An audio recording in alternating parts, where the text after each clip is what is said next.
हमारे मन में गंदे विचार क्यों आते हैं? हम नहीं चाहते, पर फिर भी हमारे मन में गंदे विचार आते रहते हैं। लेकिन क्यों मन ही हमारा सबसे बड़ा दोस्त है और मन ही हमारा सबसे बड़ा शत्रु है?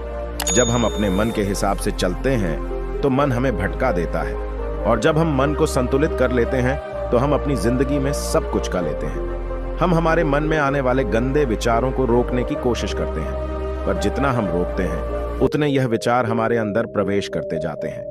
आप जिस चीज से जितना दूर भागोगे उतना ही वह चीज आपको अपने पास लेगी। इसीलिए उसे चीज से भागो मत, उसे पर संतुलन कायम करो। एक बार एक युवक गौतम बुद्ध के पास आया और गौतम बुद्ध से बोला कि ही बुद्ध, मेरे मन में इतने गंदे विचार क्यों आते हैं? मैं नहीं चाहता कि मेरे मन में गंदे विचार आए, पर मेरे मन में हमेशा काम वासना के विचार चलते रहते हैं और मैं इनके के बारे में सोच सोचकर बहुत परेशान हूँ। मेरी ऊर्जा और समय यह सब सोचने में ही नष्ट हो जाता है, और इन सब के विचारों की वजह से मैं कभी भी शांत नहीं रह पाता और मैं हमेशा ही स्त्रियों को देखकर मोहित हो जाता हूँ। अपने आप को रोक ही नहीं पाता। बुद्ध मुस्कुराए और उन्होंने उसे युवक से पूछा, क्या तुम्हें पता है ये काम वासना होती क्या है? फिर लड़के ने उत्तर दिया और कहा, बुद्ध, मैं यह तो नहीं जानता कि काम वासना होती क्या है, पर हाँ, ये जो भी है बहुत बुरी चीज है।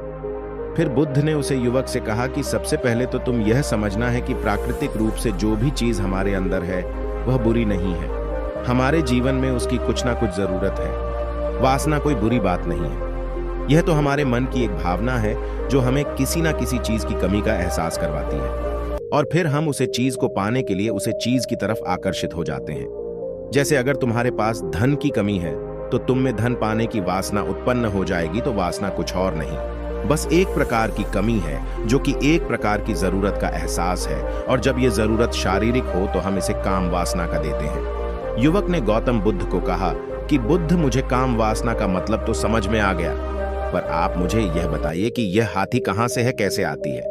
यह गौतम बुद्ध ने कहा कि काम वासना कहीं से आती नहीं है, यह तो हमारे अंदर ही होती है, और इसका होना तो जरूरी भी है, तभी तो मानव जाति का विस्तार होगा। युवक ने कहा, जब यह हमारे अंदर ही है और जरूरी भी है तो फिर लोग इसे गलत क्यों बोलते हैं? बुद्ध ने कहा कि यही तो समस्या है।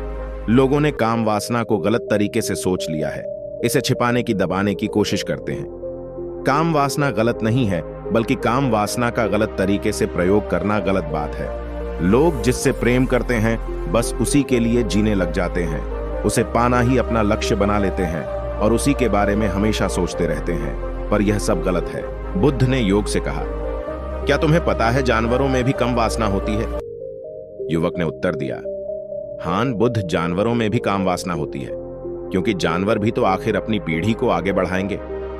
बुद्ध ने कहा, तो फिर हम जानवरों की काम वासना को गलत क्यों नहीं कहते? युवक ने कहा, मुझे नहीं पता महात्मा, आप ही मुझे बताइए। गौतम बुद्ध ने कहा कि जानवर अपनी काम वासना का प्रयोग आनंद प्राप्ति के लिए नहीं करते, वह तो सिर्फ संतान उत्पन्न करने के लिए काम वासना का उपयोग करते हैं। जानवरों को प्रकृति ने इतनी समझ नहीं दी कि वह काम वासना को अपने सुख का आधार बना सके, जबकि मनुष्य अपनी समझ के बलबूते पर प्रकृति में पाई जाने वाली प्रत्येक वस्तु को अपने सुख के लिए अपने प्रयोग करता है। हम इंसानों ने ही काम वासना को अपने सुख का साधन बना लिया है, जबकि प्रकृति ने तो हमें अपने वंश को आगे बढ़ाने के लिए दिया था, लेकिन इंसानों ने इसे अपने जीवन का परम लक्ष्य बना रखा है, और इस तरह से काम वासना का बेलगाम हो जाना गलत है।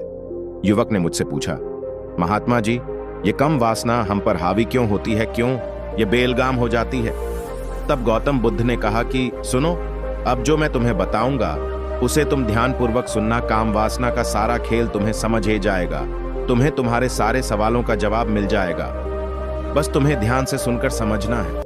फिर गौतम बुद्ध युवक को बताना शुरू करते हैं। एक बार की बात है, एक आश्रम में गुरु और उनके शिष्य रहा करते थे, जिससे रोजाना आश्रम के बाहर स्थित गांव में दीक्षा लेने के लिए जाते थे। उसे आश्रम का एक शिष्य जिस गांव में भिक्षा लेने जाता था, उसे रास्ते में एक नदी पद्धति थी जिससे रोज उसी रास्ते से भिक्षा लेने जाता था। एक दिन उससे ने देखा कि एक लड़का पेड़ के पीछे छिपा है। वह उस लड़के के पास गया और उससे जाकर बोला, भाई, तुम इस पेड़ के पीछे छिपकर क्या देख रहे हो? लड़के ने कहा, अरे तुझे नहीं दिख रहा क्या कि मैं क्या देख रहा हूं? तब साइज ने नदी की तरफ देखा तो वहां पर कुछ लड़कियां पानी भर रही थीं। वो लड़कियां 14-15 साल की होगी। तब से ने उसे लड़के से कहा, अरे भाई, वहां पर तो लड़कियां पानी भर रही हैं, इसमें छिपकर देखने वाली क्या बात है। तब वो लड़का शीशे की तरफ देखकर उससे कहता है, अरे पागल, तुम्हें दिखाई नहीं दे रहा क्या कि कैसे ये परियां नदी से पानी निकल रही है? जरा उनकी अदाओं को तो देखो, उनके कोमल शरीर को देखो। उनकी पतली कमर मटके को उठाते समय बाल खाती है और उनके बाल उनकी कमर पर कैसे लहरा रहे हैं, मानो सुंदरता बिखरी पड़ी। जिससे ने फिर नदी की तरफ से कहा और इस बार वह इससे देखता ही चला गया। अभी तक तो कुछ भी नजर नहीं आ रहा था और वह बिल्कुल निर्भय था। उसे किसी भी बात का कोई डर नहीं था। लेकिन अब वो छिपने लगा और उन लड़कियों को देखने लगा जैसे उसने कोई अपराध कर दिया हो। और जब वो छिपकर उन लड़कियों को देख रहा था तभी वो अचानक अंदर से कौंप गया और उसने कहा कि ये मैं क्या कर रहा हूं? मैं जो कर रहा हूं वो सही नहीं है, मुझे यहां से चले जाना चाहिए। और फिर वह जल्दी से वहां से चला गया। वो आश्रम पहुंच जाता है। आश्रम जाकर वो अपने कार्यों में लग गया। लेकिन जो अभी वह देखकर आया था वही उसकी आंखों के सामने बार बार आ रहा था। उसके मन में वही दृश्य चल रहा था। उसका मन वही सब कुछ देखने के लिए लड़ाई हो रहा था। उसका किसी भी काम में मन नहीं लग रहा था। सुबह होते ही वह रोज जल्दी ही भिक्षा के लिए आश्रम से निकल जाता और उसे नदी के पास वाले पेड्डिद के पास जाता, जहां पर वह लड़का पहले से मौजूद रहता था। उसके साथ मिलकर लड़कियों को छुप छुप कर देखता था। अब वह इससे रोज ऐसा करने लग गया। यह उसके रोज का काम हो गया। अब उसे शिष्य का मन किसी भी काम में नहीं लगता था। वो हमेशा ही किसी न किसी प्रकार के विचार में उलझा रहता। वो आश्रम के कार्यों को भी ठीक ढंग से नहीं कर पा रहा था। न वो ठीक से सो पाता था, न वो ठीक से खाना खा पाता था। उसका मन बेचैन सा रहता था। उसका मन बार बार उन लड़कियों के सौंदर्य को देखने के लिए लालायित हरता था। जब गुरु भिक्षा देते तब भी उसे हिस्से का मन कहीं और विचारों में खोया रहता था। गुरु ने अपने शिष्य की इन हरकतों को बाप लिया था। तब एक दिन गुरु ने शिष्य को अपने पास बुलाया और कहा कि आज से मैं भी तुम्हारे साथ भिक्षा मांगने चलूंगा। तुम और मैं साथ साथ भिक्षा मांगने चलेंगे। तभी शिष्य गुरु को माना करते हुए बोला, नहीं गुरुदेव, आप परेशान क्यों हो रहे हो? मैं अकेला ही ठीक से भिक्षा मांग सकता हूं। गुरु ने शिष्य से कहा कि ठीक है, तुम अकेले ही भिक्षा मांगने जाओ। जिससे तुरंत वहां से भिक्षा मांगने के लिए निकल गया। हिस्से को जाने के बाद गुरु भी आश्रम से निकल गए और शीशे का पीछा करने लगे कि वो कहां जाता है, किस मिलता है। ये सब देखने के लिए उसके पीछे पीछे चलने लगे। थोड़ी दूर जाने के बाद गुरु ने देखा कि उनका शिष्य एक लड़के के साथ एक पेड़ के पीछे अपराधी की तरह छिपा हुआ है और छिपकर कुछ देख रहा था। गुरु भी अपने शिष्य के पीछे जाकर खड़े हो गए कि आखिर उनका शिष्य क्या देख रहा है, जिसे देखने के लिए वो पेड़ के पीछे अपराधियों की तरह छिपा पड़ा है। गुरु ने देखा कि उनका शिष्य पेड़ के पीछे छुपकर लड़कियों को देख रहा था, जो कि नदी से पानी भर रही थी। तभी गुरु ने शिष्य को कहा कि तुम क्या देख रहे हो?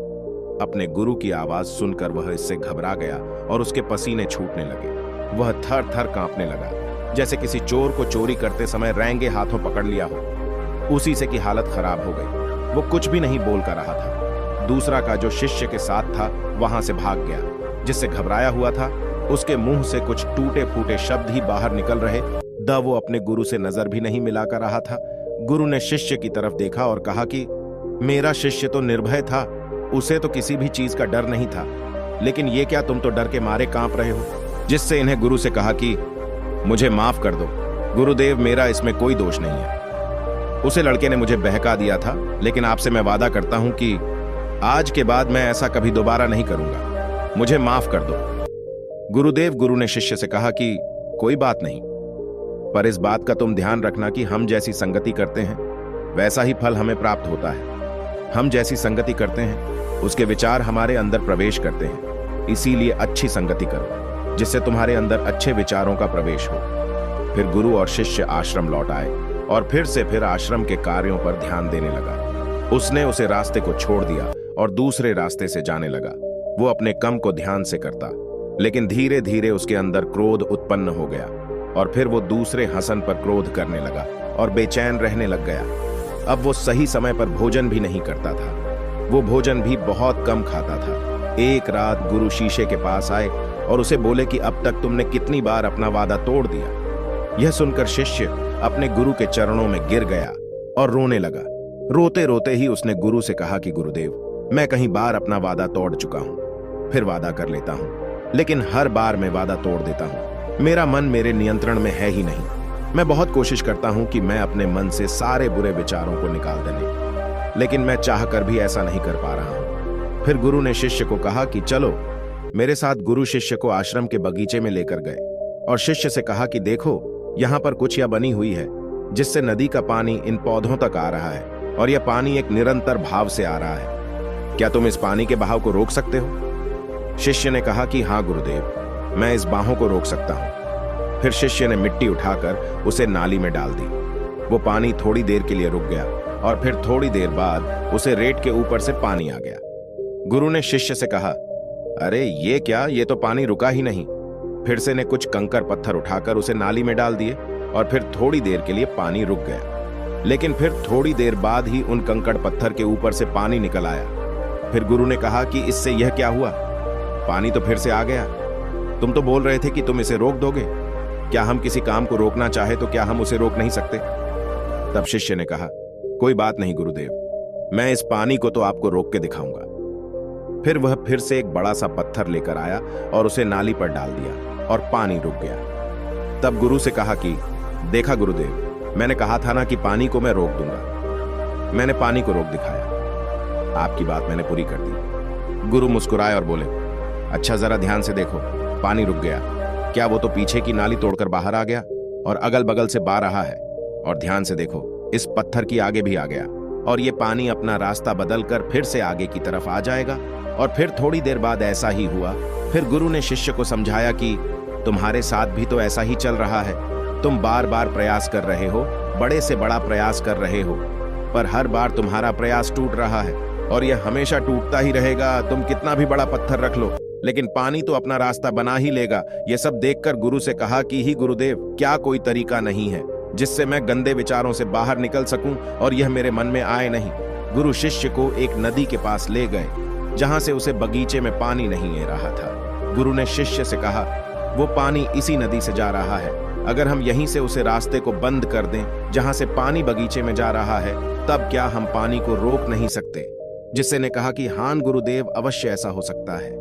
मैं इस पानी को यहीं से बंद कर देता हूं, तब आगे की नाली में पानी जाएगा ही नहीं और फिर बगीचे में पानी जाएगा ही नहीं। फिर से इन्हें नदी से जाने वाले रास्ते को बहुत मेहनत करके पत्थर और मिट्टी दल डालकर बंद कर दिया और गुरु से कहा कि गुरुदेव, मैंने पानी को बंद कर दिया है, अब यह पानी बगीचे में जाएगा ही नहीं। तब गुरु ने कहा, किसी से अगर पानी बगीचे में नहीं जाएगा तो पेड़ पौधों को पानी कहां से मिलेगा? उन पेड़ पौधों को तो पानी की आवश्यकता है और उन पेड़ पौधों में कुछ पेड़ पौधे तो ऐसे हैं जिनको रोज पानी की आवश्यकता है। वह तो मुरझाकर मर ही जाएंगे, उनका क्या होगा? पानी तो हमें खोलना ही होगा। जिससे ने गुरु की बात सुनकर वापस नदी से जाने वाले पानी का रास्ता खोल दिया। तब गुरु ने शिष्य से पूछा, जिससे अगर हम इस नदी के पूरे पानी को बगीचे की तरफ मोड़ दे तो क्या होगा? तब साईं जवाब दिया कि गुरुदेव, वहां पर जितने भी पेड़ पौधे हैं वो गल कर नष्ट हो जाएंगे, वहां पर कुछ नहीं बचेगा। फिर गुरु मुस्कुराए और बोले, तुम इस बात को समझो कि हमें किसी भी चीज को रोकना नहीं है, बस हमें हमेशा संतुलन बनाए रखना है। कम पानी से भी पौधे नष्ट होते हैं और ज्यादा पानी से भी पौधे नष्ट होते हैं। हमारा जीवन संतुलन से ही चलता है। गुरु ने शिष्य से कहा कि अगर मैं तुम्हें कुछ कहूं कि तुम आम के बारे में मत सोचो, तो तुम्हारे मन में सबसे पहले किसका चित्र आएगा? शीशे ने कहा कि गुरुदेव, मेरे मन में तो पहला चित्र आम का ही आएगा। गुरु ने कहा कि जब हम गंदे विचारों को जबरदस्ती रोकने का प्रयास करते हैं तो वह और मजबूती के साथ हमारे अंदर प्रवेश करते हैं, हमारे अंदर उठाते हैं। इसीलिए हमें उन्हें कभी भी दबाने की कोशिश नहीं करनी चाहिए। फिर गुरु ने शिष्य को जाते हुए कहा कि हमारे गंदे विचार बुरे लोगों की संगति करने की वजह से भी आते हैं। कहीं बार क्या होता है कि कामुकता हमारे अंदर होती नहीं है, लेकिन कुछ अश्लील लोगों के साथ रहने की वजह से ये हमारे अंदर हावी हो जाती है। फिर शिष्य ने कहा कि गुरुदेव, आप सही कह रहे हैं, मैं अपने मार्ग से भटक गया था। फिर वो शिष्य उसे रात बहुत ही चैन की नींद सोया, सुबह अपने कार्यों को पूरे मन से किया और फिर सुबह वो भिक्षा लेने के लिए उसी रास्ते से गया जहां वह लड़का आज भी पेड़ के पीछे छुपकर उन लड़कियों को देख रहा था। वो शिष्य नदी पर गया जहां वह लड़कियां पानी भर रही थीं। उसने उन लड़कियों से पानी मांगा। उन लड़कियों में से एक लड़की ने उसे पानी पिलाया और उसे सन्यासी शिष्य के चरण छुए। शिष्य ने उसे आशीर्वाद दिया कि तुम्हारा कल्याण हो, जिससे का मन सकारात्मक ऊर्जा से भर गया।